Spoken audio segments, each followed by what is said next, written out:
Good afternoon, everyone. On the lower East Drift Zone, Fissure 8 is still active.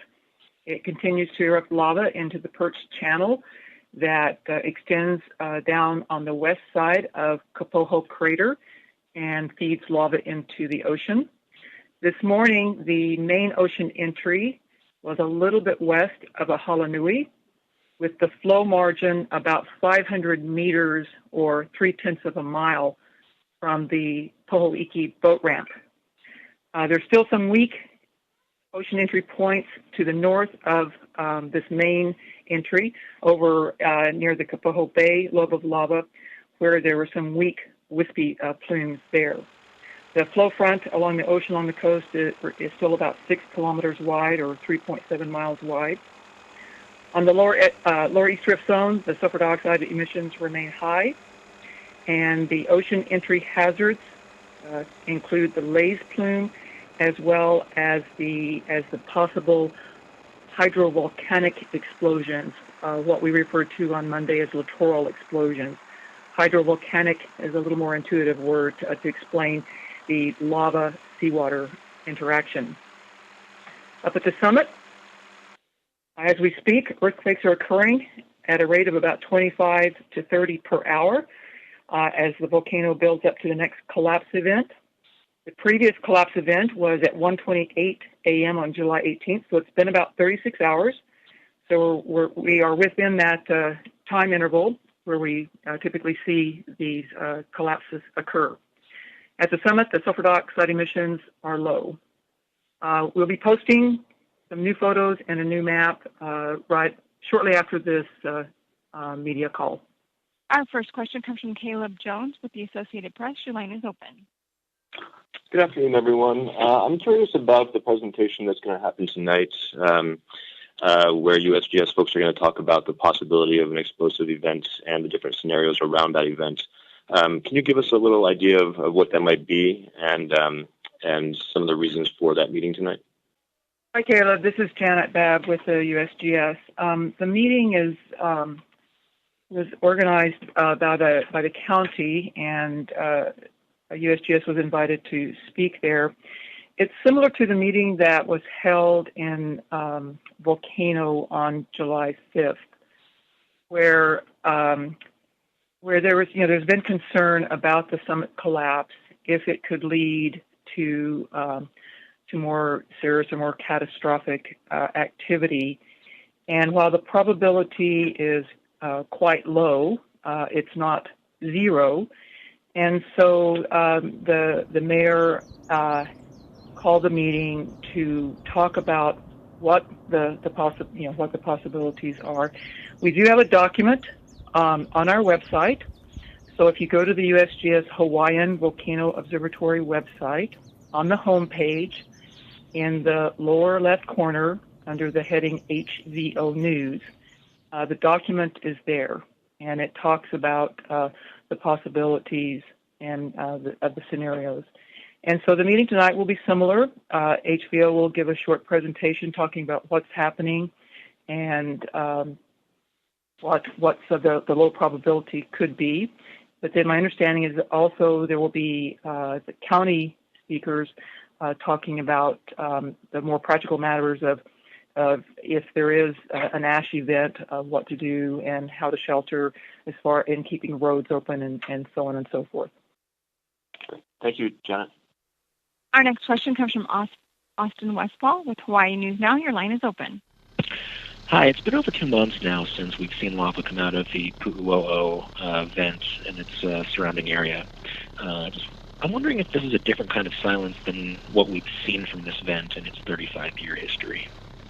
Well, it is different in that we're not seeing any signs of volcanic activity at Pu'uo'o right now, but I don't know that we're ready to declare it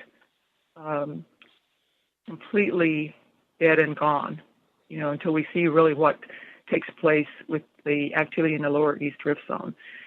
So you're correct, the Pu'uo'o vent was a site of activity for 35 years from the time it started in January 1983 up until April 30th of this year when the magma the magma was withdrawn from Pu'u'o and migrated down the lower east drift zone. But I don't think we're ready to declare Pu'u'o dead and gone forever because we just really don't know. Our next question comes from Michael Bostavensky with Hawaii Tribune Herald. Your line is open. Hi, thanks. Looking at the most recent USGS map, it looks like Cape Kumakahi is still the easternmost point of the Big Island, although it's tough to gauge whether or how close it is to not being that. Has that happened yet? Has the lava flow exceeded the easternmost point of the island? And if it hasn't, when might that happen? I would agree with you, Michael, that it does, by looking at our map, that it does appear that the point east of Cape Kumakahi is still slightly more east of the easternmost point of the new land that has been created from the ocean entry. That area where the new land extends the farthest to the east, that's in the area where the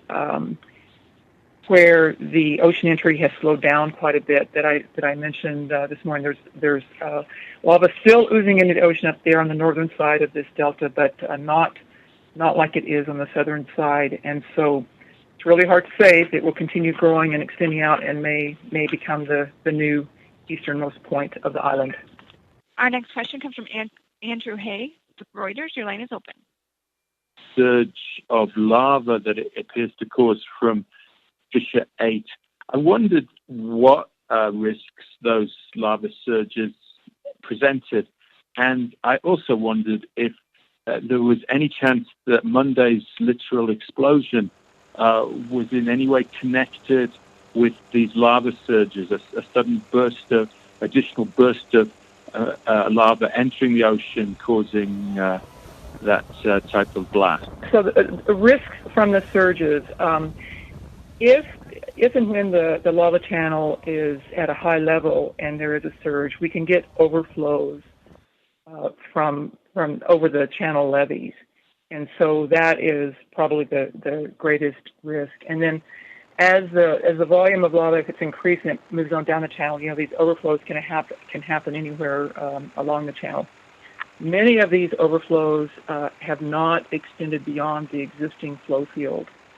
There have been some overflows that have entered into land that had not yet been covered. As far as the relationship between the surge and the hydrovolcanic explosion that occurred early Monday morning, that probably isn't the cause. These hydrovolcanic explosions can happen at any time. Anytime lava enters the ocean, there is potential for hydrovolcanic explosions. There can be this explosive interaction of the molten lava, the hot lava, and the cooler seawater. So I don't think we would attribute that explosion to one of these surges. Okay, thank you. Our next question comes from Nina Wu with Honolulu Star Advertiser. Oh, hi there. Good afternoon. First of all, I was just wondering, I see here from the update, we're now about 0.3 miles from the boat ramp at Pohuiki. So I don't know if we can predict, but by day's end, will Pohuiki boat ramp be covered, or do we know?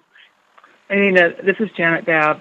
There's no way to forecast that. It really depends on the advance of the lava, which, as you know, can change at any time. It can slow down, it can speed up, it can stall altogether. So we're watching it closely, and we will continue to update folks. You mentioned that the volume of lava coming out of this is really high compared to previous flows. Why is the volume so high? I think you mentioned the number coming going into the ocean right now. What is behind this high volume, or what's driving that large volume? Hi, Nina. This is Janet Babb. Well, essentially, right now we have magma from the summit reservoir headed down through the rift zone, and there's more leaving the summit than is being resupplied to the summit area. That explains the collapse at the summit, as well as the volume of lava moving down through the rift zone. And As far as an exact reason for why, I don't know that we have an exact reason why.